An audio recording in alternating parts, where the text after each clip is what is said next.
ভাইরা আমার, দেখেন, মুমিন জবান খুলবে তো আল্লাহ পাক জবানের খোলার বরকতে প্রত্যেকটা শব্দে শব্দে বান্দাকে সওয়াব দান করে। ওয়াকামের শব্দ যেন না হয়, কামের শব্দ হইতে হবে। এই যে সুবহানাল্লাহ বলছেন, আল্লাহ পাক জান্নাতে গাছ লাগাই দিয়েছে, এটা কামের শব্দ। আর ওয়াকামের শব্দ যদি হয় সারা দিন বকবক করলেও চারানার কোনো দাম নেই। এজন্য যতক্ষণ এখানে বসবো মুজাকারা, আমিও বলবো, আপনারাও বলবেন, মিলে ঝিলে কথা বললে মনে থাকবে। এক একটা মাহফিল, এক একটা মজমা, এগুলো নাজাতের উসিলা এবং এগুলো এক একটা মাদ্রাসার কিতাবের দর্স। যদি আপনি দর্সের মতো করে শুনতে পারেন, তাহলে আমাদের আকাবির, আমাদের বুজুর্গানে দিন, আমাদের ওস্তাদরা আমাদেরকে দর্সের ভিতরে বয়ান করতেন, কথা বলতেন, তাকরীর করতেন। আর এটাও ছোটখাটো একটা দর্স। এই জন্য হাদিসে আসছে, তাদারুসুল ইলমি সাআতাম মিনাল লাইলি খায়রুম মিন ইহইয়াহা।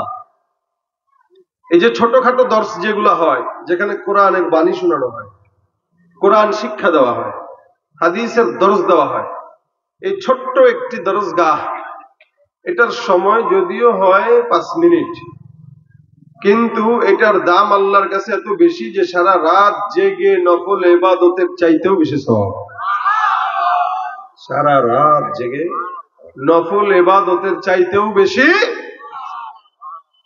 ছোট্ট একটা হাদিসের দরজগাহ, এখানেও তো হাদিস বলা হবে, কি বলেন আপনারা? বলা হবে না? বলা হবে। এখানেও তেলাওয়াত করা হবে, হাদিস বর্ণনা করা হবে, সবকিছু। আশা করা যায় আল্লাহ পাক আমাদের এতটুকুন সময়টাকেও সারা রাত জেগে নফল ইবাদতের সওয়াব দান করবেন। পিছনেওয়ালা ভাইদের ক্ষুধা লাগছে? হাতটা তুলেন সবাই। নারায়ে তাকবীর, নারায়ে তাকবীর। আল কোরআনের আলো ঘরে ঘরে জালো, লিল্লাহে তাকবীর। সজাগ থাকবেন তো ইনশাআল্লাহ। আজকে আপনাদেরকে চমৎকার একটি আমল, যেটা আল্লাহ পাক আমাদের জন্য অনেক দামি বানিয়েছেন, এই আমলটা আপনাদের সামনে কিছু মুজাকারা করব। শুরু করার আগেই নিয়ত করেন, ইনশাআল্লাহ আমরা সবাই আমলের নিয়তে শুনব। বলেন জোরে, ইনশাআল্লাহ। আল্লাহ সহজ করুক, আমিন। কোরআনে অসংখ্য সূরা, অসংখ্য আয়াত আল্লাহ পাক রব্বুল আলামিন নাযিল করেছেন। এক একটা আয়াতের ফজিলত এক এক রকম।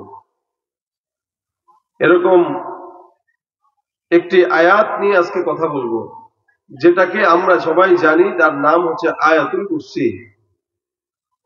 এই আয়াতুল কুরসি নাম কি এই পর্যন্ত জীবনে কোনোদিন হয়তো শুনছেন আপনারা বা শুনেন নাই? সবাই শুনেছেন? আলহামদুলিল্লাহ, শুনছেন, আলহামদুলিল্লাহ। এই শোনাটাও অনেক বড় বিষয়। অনেকে তো আছে সূরা ফাতিহাও মুখস্থ জানে না, সূরা ফাতিহা পড়তে জানে না। একবার পড়তে বলবেন 10টা ভুল এক একটা আয়াতে। বিসমিল্লাহির রহমানুর রহিম, নির রহিম পড়তে পারে না, সারা জিন্দেগি বিসমিল্লাহির রহমানুর রহিম পড়ছে। কিন্তু রাজনৈতিক ভাবে এলাকার মধ্যে তার দাপট অনেক, পাওয়ার বেশি, অনেক বড় নেতা, কিন্তু বিসমিল্লাহ ঠিক মতো পড়তে জানে, অনেক বড় নেতা। নেতা হয়ে লাভ কি যদি কোরআন না জানলো? কি বলেন? নেতা হয়ে লাভ কি যদি সুন্নতি না বুঝলো? নেতা হয়ে লাভ কি যদি আল্লাহর দ্বীন না বুঝলো? নবী বলেন, যার ভিতরে কোরআনের দ্বীন নাই, দ্বীনের বুঝ নাই, ইলম নাই, জ্ঞান নাই, ও বড় লোক হইতে পারে, কিন্তু ওর মতো ফকিরনি দুনিয়া তার কেউ নাই। রাসূল বলেছেন এই কথা। মিসকিন কে?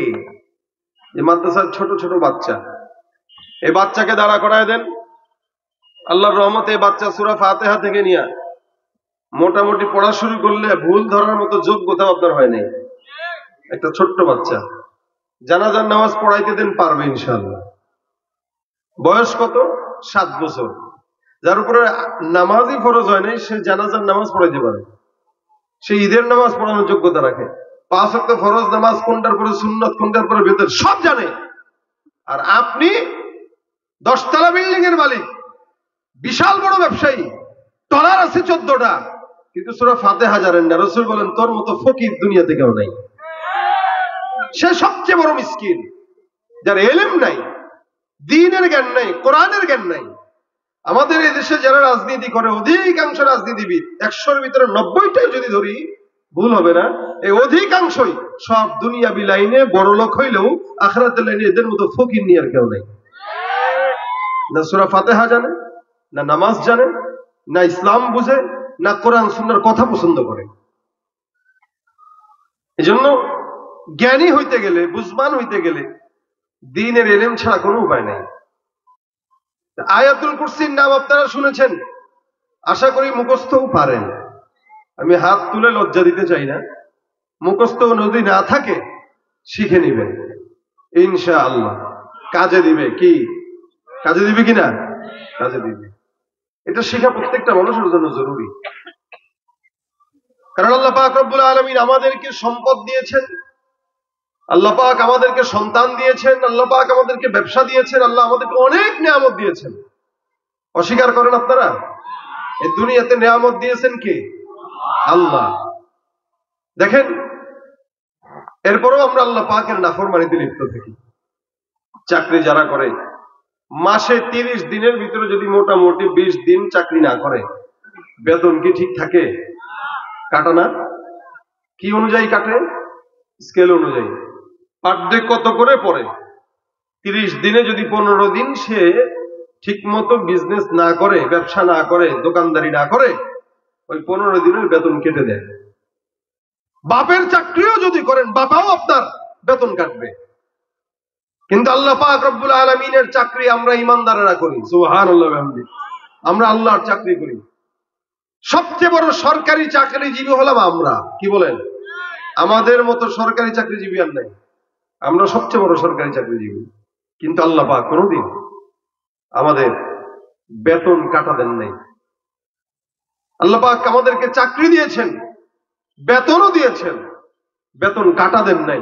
চাকরি করি বা না করি, ঠিকঠাক মতো 3 বেলা খাবারের বেতন আমার আপনার সামনে চলে আসে।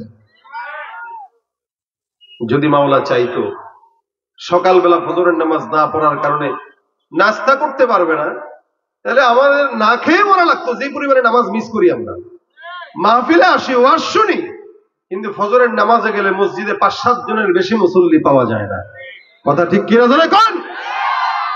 সব মুসলমান দাবি করে, ইমানদার দাবি করে, মুমিন দাবি করে, কিন্তু আল্লাহ পাক বলেন ওমিনান নাসি মান ইয়াকুলু আমান্না বিল্লাহি ওয়া বিল ইয়াউমিল আখির ওয়া মা হুম বিমুমিনিন। মানুষের মধ্যে এমন একদল থাকবে যারা নিজেরা নিজেদেরকে মুমিন দাবি করবে। আমি আল্লাহ পাক রব্বুল আলামিন বললাম